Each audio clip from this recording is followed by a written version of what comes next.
At Christmas, my parents gave my daughter a torn doll and said, "It's secondhand, fits her." Then gave my sister's kids new phones. Everyone laughed. My girl's eyes filled with tears. 5 minutes later they regretted it, but it was too late. Every family has that one holiday memory they can't shake. Ours came wrapped in tattered paper, with a crooked red bow that looked like it had been stepped on. It was Christmas Eve, the kind where everything looks perfect if you don't look too close. My parents' house had the usual overdone decorations, every corner filled with some blinking thing, the smell of baked ham and candles mixing into something that almost felt like home. But not quite. It hadn't felt like home in a long time.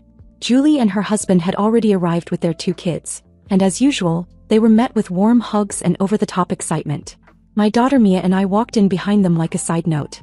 Mia, 10 years old and quieter than most kids, clutched the gift we'd brought for Grandma, a little Christmas cactus we'd potted and decorated with tiny beads. He was proud of it.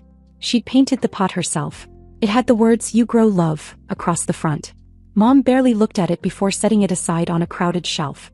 The living room was filled with that kind of laughter that makes your skin itch.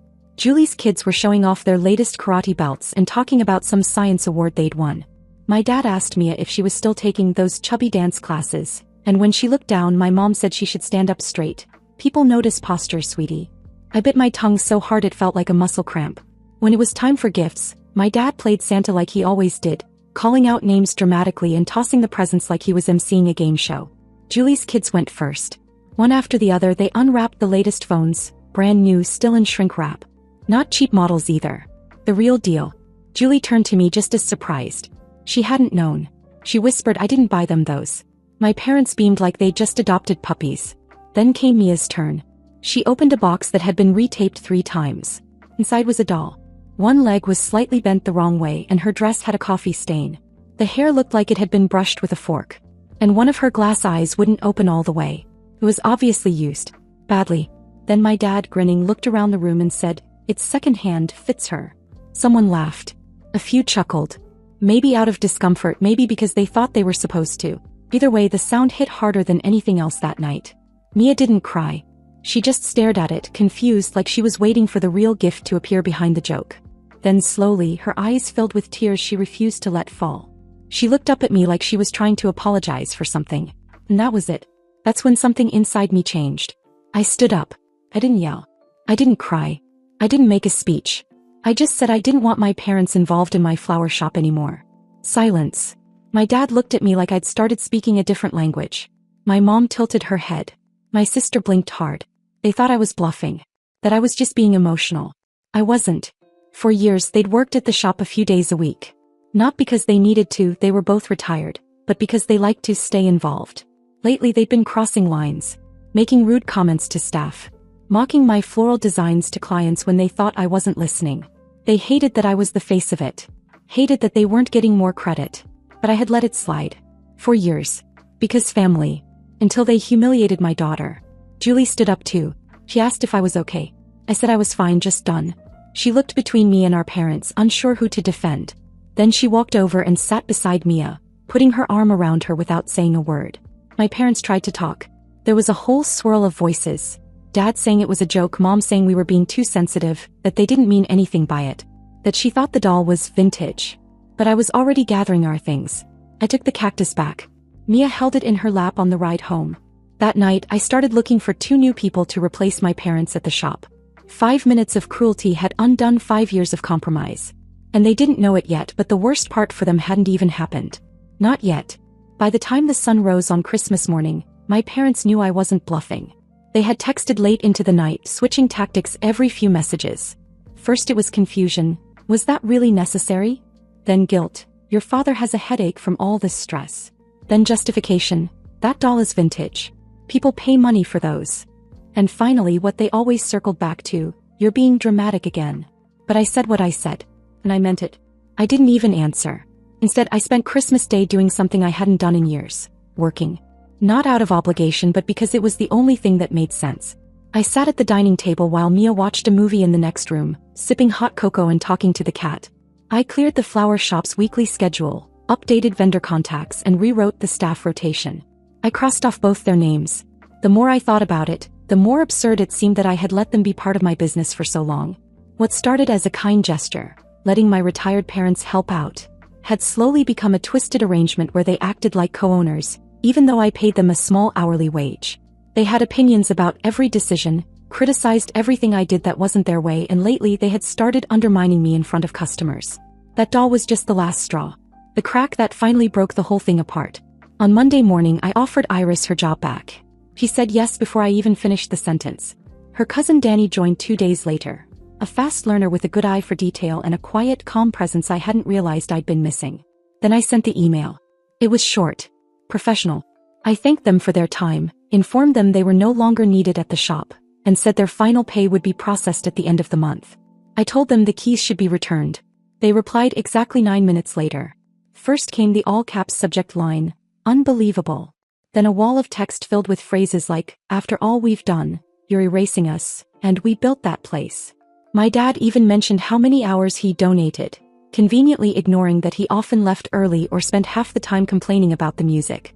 My mom's part was even worse, filled with phrases like, "How dare you, real businesses don't treat family this way," and the one that made my jaw clench, "No wonder Mia turned out so sensitive."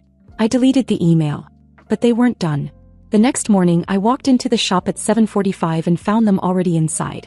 My mother was rearranging the Valentine's Day prep shelf like she'd never been fired. My father was behind the counter messing with the receipts. I just stood there. My mom looked over and smiled. "We thought we'd clear a few things up. You didn't mean it." I told them to leave. They didn't. They played confused. My dad tried to argue about what's legal. My mom asked if I'd even talked to Julie about this. As if Julie was the CEO of my life. I told them again, no yelling, no begging. Just facts. They no longer worked here. This wasn't up for discussion. They raised their voices. I didn't. But I locked the register drawer and asked one of our delivery guys to come inside and wait with me until they left. It took nearly 30 minutes for them to finally go. My mom made a scene about how I'd humiliated them. My dad muttered something about how everything will go to hell without us. The front window bell jingled like a punctuation mark when the door closed behind them. For the first time in years the shop felt still. Like I could breathe. I went in the back, called Mia's school to let them know I'd be a little late picking her up, and then sat in the storage room alone for 15 minutes. Not crying. Not breaking down. Just decompressing. I didn't hear from them again that week. No calls. No texts. Mia didn't mention them either. She just asked if we could decorate her room with more flowers. I said sure. We picked out some fairy lights and daisies. She hung the lights herself. Then, exactly 1 week later, on a cold Tuesday morning, my phone buzzed at 6:03 a.m. It was Iris. Her voice was low but urgent. "Laura, you need to come down here. The shop windows are smashed." I didn't even grab coffee. I just drove. I parked half on the curb, didn't even lock the car. The second I stepped out, the crunch of broken glass under my boots made my stomach sink. Every front-facing window of the shop was gone. Smashed. Shards everywhere.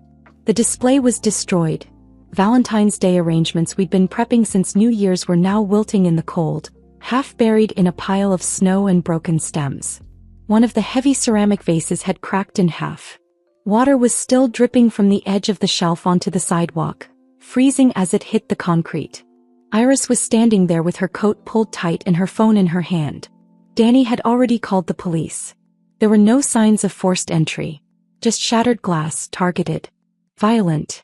We checked the security footage together once the officers left. The cameras outside caught movement, but the figures were hooded. One tall, one shorter. They kept their heads down. Gloves. They knew where the cameras were. We couldn't prove anything. But I had a gut feeling. There was something about how calculated it was. Something about the silence afterward. No text. No call. Not even a passive-aggressive message from my mother asking how the shop was holding up. Just nothing. Until Thursday. I hadn't planned to go see them. I'd been too busy replacing the windows and trying to salvage what stock we could. But Mia had forgotten her sketchbook at their place weeks ago, and she asked for it out of nowhere. Said she wanted to finish a drawing she'd started. So I went. Alone. My mom answered the door. She acted surprised to see me. Not warmly. Just performative. I asked for the sketchbook. She took her time looking. My dad appeared in the hallway, standing with his arms crossed like he was waiting for a show. Then he said it. Shame about the shop windows. People are getting bold these days. I just looked at him. Not angry. Not scared. Just still. He shrugged. Guess it's what happens when you burn bridges. I took the sketchbook from my mom when she returned and left without another word. Back at home, I sat in the driveway for 5 full minutes before going inside. I decided then I wasn't going to pay them what I owed. Their last paycheck had been scheduled for the end of the month. But between the cost of the new windows, replacing inventory, emergency cleaning, and the cancellations, the damage was well beyond what I had set aside. I did the math. Their unpaid wages covered most of it. And I left it at that. For a few days, it felt like a low-level war had started. My mom posted cryptic things on Facebook. Bible quotes about forgiveness. Passive-aggressive reposts about the cost of pride and losing loved ones over business. My dad liked them all. I ignored it. But then Julie called. She asked what was going on, not in the meddling way, more like she knew something was off and wanted the truth. So I told her. All of it. From the doll to the smashed windows to the sketchbook visit. She was quiet for a second. Then she asked if I wanted her to talk to them.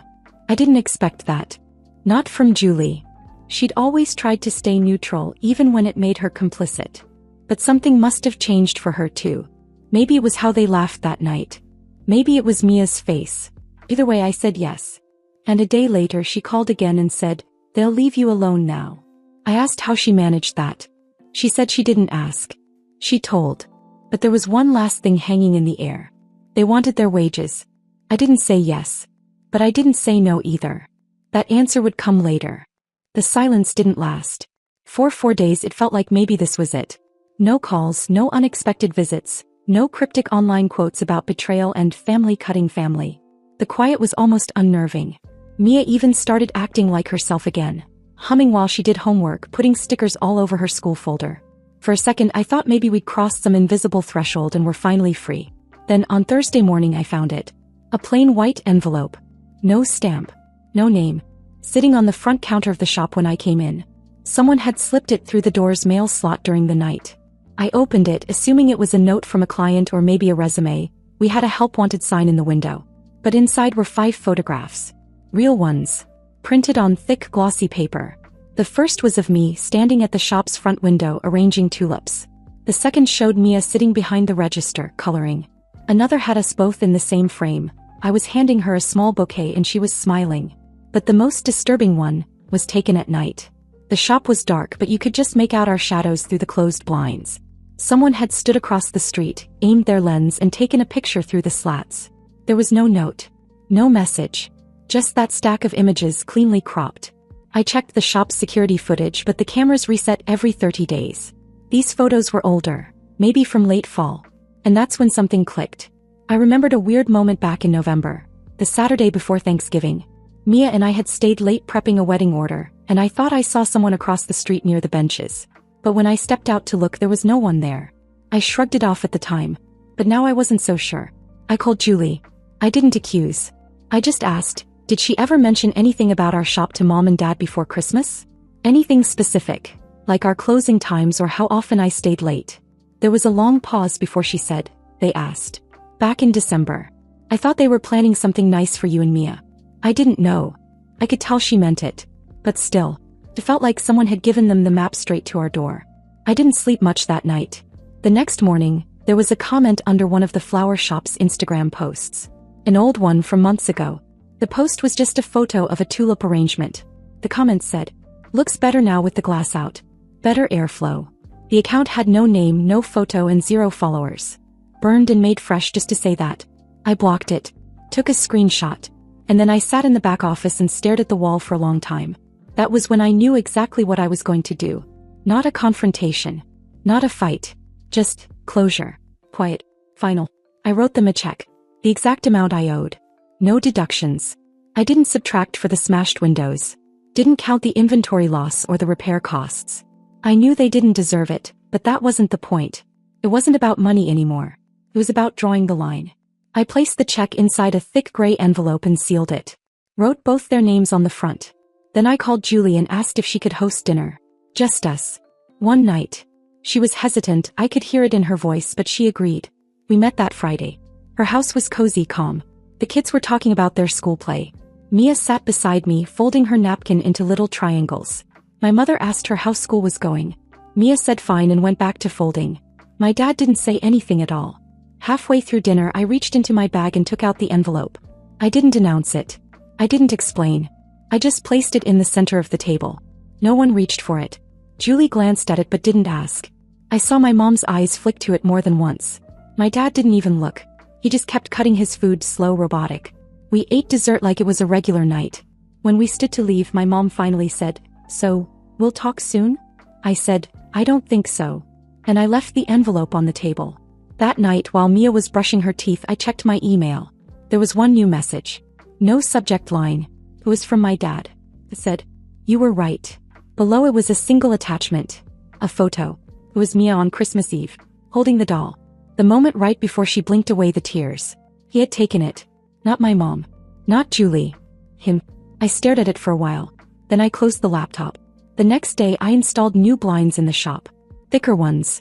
And a motion sensor near the front door. Just in case. 2 weeks passed with nothing. No messages.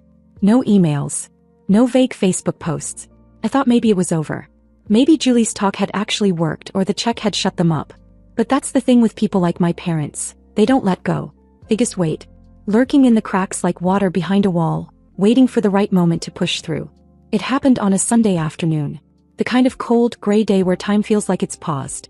Mia was upstairs listening to music, organizing her sticker collection by vibe. I was chopping carrots for a soup that had sounded like a good idea an hour earlier. Then the doorbell rang. One long solid buzz. Not frantic. Not friendly. Just heavy. I opened the door and there they were. Both of them. Standing on my porch like they were dropping off cookies. No hello. No fake smiles. Just blank faces and that same odd self-righteous calm they always wore when they knew they were pushing too far. I stepped outside and closed the door behind me. I didn't ask why they were there. I didn't invite them in. I didn't say anything. My mom broke the silence first. She said, "We need to talk. Not to fight. Just talk." I said, "Not here." But my dad was already pulling something from his coat pocket. A folded piece of paper, soft from being handled too many times. He held it out to me like it was evidence in a trial. I took it, opened it, read it. It was a list. A handwritten log of dates, times, tasks. Everything they'd done at the shop over the last couple of years. It was obsessively detailed. One line said, October 12th, watered plants plus sorted fall ribbon. Another, February 5th, closed alone, alarm reset. At the bottom in different handwriting, my dad's, was one sentence. "We earned more than what you paid us." I looked at them. My mom was clutching her purse like it was a shield. My dad was looking past me toward the window. I knew he was hoping to catch a glimpse of Mia. I didn't hand the paper back. I just said, "That money paid for the damage." Still they didn't flinch. They didn't deny it. My mom's lip twitched like she wanted to argue but knew better. My dad said, "You think you're better than us now. You forget we built that place with you." I said, "You didn't build anything. You just showed up late and criticized everything." That cracked something. My dad's face tightened. He stepped forward and for a second I thought he was going to yell, but he didn't. He just looked tired. Angry in that quiet, simmering way that made my stomach turn. Then he muttered, "You were nothing before we helped you. And that did it." I stepped back and told them to leave. That if they came to my house or the shop again I'd call the police. My mom's mouth opened but I cut her off. "You don't get to show up here like this. Not after what you did to Mia. Not after what you did to my business." They stood there for a second too long. Then my dad turned and walked down the steps. My mom followed, quiet, staring at the sidewalk the whole way. I watched until their car disappeared down the street. Inside I stood in the kitchen for a long time. The soup boiled over. That night Mia asked me why there were carrot peels in the sink and no dinner on the table. I said I got distracted. She offered to make peanut butter sandwiches for both of us. I let her. The next morning I found something on the doorstep of the shop. A bouquet of roses. Dead.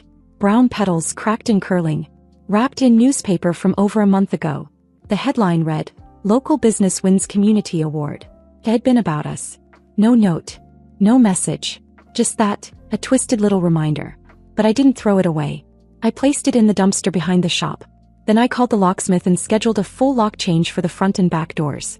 Just in case. Julie called a week later. She said she wanted to have everyone over for dinner. "One last try at normal," she said. I could hear in her voice she didn't believe it either, but she was trying. She always had this idea that if you just got people in a room with enough food and light conversation, old wounds would magically dissolve. I didn't want to go. Not after the porch visit. Not after the dried up bouquet on my shop's doorstep. But Mia heard me on the phone and asked if her cousins would be there. I said yes. And that was that. Julie made her famous roast chicken, the one she always used to make on our childhood birthdays. Her kids were running around with Mia, laughing like nothing had ever happened. For a few moments, it almost felt like something close to peace. Then my parents arrived. They acted normal. That version of normal where everything they've done is stuffed into a drawer they hope no one opens. My mom hugged Julie. My dad made a half-hearted joke about traffic. No one mentioned the shop or the money or Christmas. We all sat down. 8 people at the table, smiling over mismatched dishes and Julie's too sweet cranberry sauce. Halfway through, I pulled an envelope out of my bag and placed it quietly on the table. It was the same gray envelope from before, the one with the check I had given them at Julie's house. Except this time it wasn't sealed. Inside was a new check. Same amount. Nothing deducted. I didn't say anything. I just placed it there in plain sight. My mom looked at it. My dad didn't touch it. Julie noticed, but she didn't say a word. She just kept cutting her daughter's food, like the envelope wasn't slowly poisoning the air. No one thanked me. No one asked why. But they didn't have to. They knew. What they didn't know was what else I'd included. Behind the check, folded flat, was one of the photographs from the envelope they had left at the shop. The one of Mia smiling behind the register. I'd written 3 words on the back. She's watching everything. I wanted them to know. Mia didn't say much on the drive home. She just asked if we could stop for ice cream, even though it was freezing outside. We did. She never got an apology. They never asked to talk to her about the doll, or the weight comments, or anything. And I don't think they ever will. But they never came near the shop again. They didn't call. They didn't send mail. They didn't accidentally bump into us at the store. They took the check. They took the message. And that was the last time I saw either of them in my house or my business. Mia still keeps that cactus she gave them. The one they tossed on a shelf like it didn't matter. It sits in her bedroom window now. She waters it every Saturday,